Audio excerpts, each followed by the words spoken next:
Você já ouviu falar de alguém que ousou desafiar o próprio Deus em público? Não em pensamento, não em dúvida silenciosa, mas com palavras afiadas, com arrogância, com um desprezo. Essa não é uma história simbólica, nem uma parábola inventada. Essa é uma história real. E o que aconteceu com esse homem fez multidões refletirem sobre o peso da graça e da justiça divina. Roberto era um homem comum, trabalhador, inteligente, bem articulado, gostava de ler, de política, de ciência, mas tinha uma aversão incomum por tudo que envolvia Deus. Desde jovem, zombava da Bíblia, achava que religião era uma invenção para manipular os fracos, chamava os cristãos de fanáticos cegos e fazia piadas pesadas sobre pastores e igrejas. Isso foi crescendo com o tempo, até virar ódio. Ele passou a usar suas redes sociais para atacar diretamente a fé cristã. Em um dos vídeos mais vistos que ele postou, Roberto dizia com arrogância: "Se Deus existe mesmo, por que ele não me fulmina agora? Vamos ver se ele tem coragem." Com um sorriso sarcástico, ele olhava para o céu, como se estivesse esperando um raio. Nada aconteceu naquele instante. Mas aquilo foi só o começo. O que Roberto não sabia é que Deus não é indiferente. Ele é longânimo. Ele é paciente. Ele espera. Ele adverte. Mas ele também é justo. E quando a graça é rejeitada muitas vezes, vem o tempo do juízo.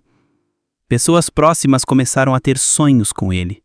Um amigo relatou ter visto Roberto caindo em um buraco profundo, gritando por socorro, enquanto vozes diziam: ele teve a chance.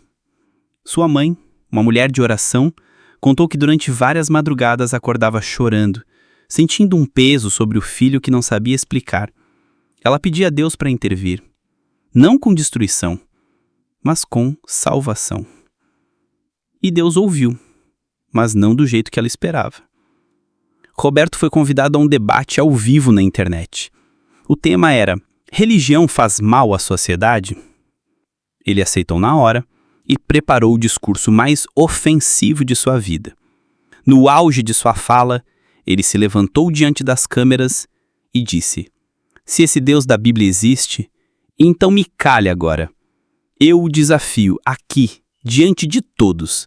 Se ele é Deus, que me faça calar." A frase ecoou no estúdio. Um silêncio estranho tomou conta do ambiente. E então, Roberto caiu. Não desmaiado, não inconsciente, mas mudo. Tentava falar. Abria a boca, mas nenhum som saía. Olhava assustado, como quem sabia que algo sobrenatural havia acabado de acontecer. A transmissão foi encerrada. Ele foi levado ao hospital.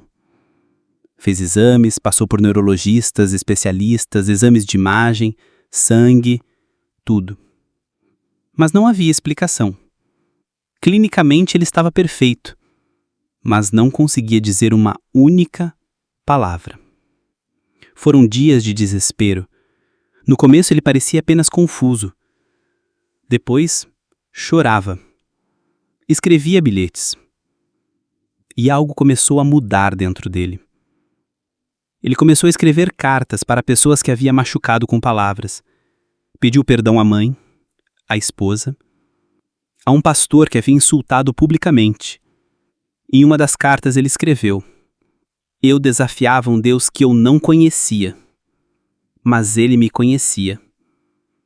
E mesmo assim, não me destruiu. Me calou para que eu finalmente o ouvisse." Roberto passou 3 meses sem falar. 3 meses em que, pela primeira vez na vida, ele ouviu.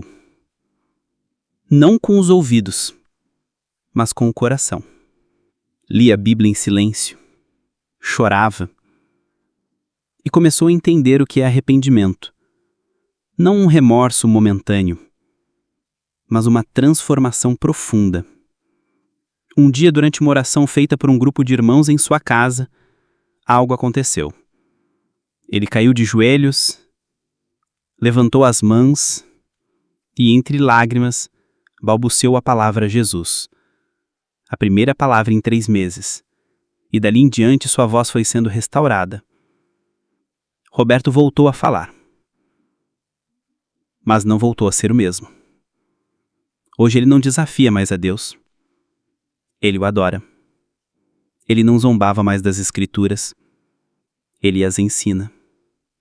A história de Roberto se espalhou como testemunho vivo do que acontece quando alguém mexe com o que é sagrado.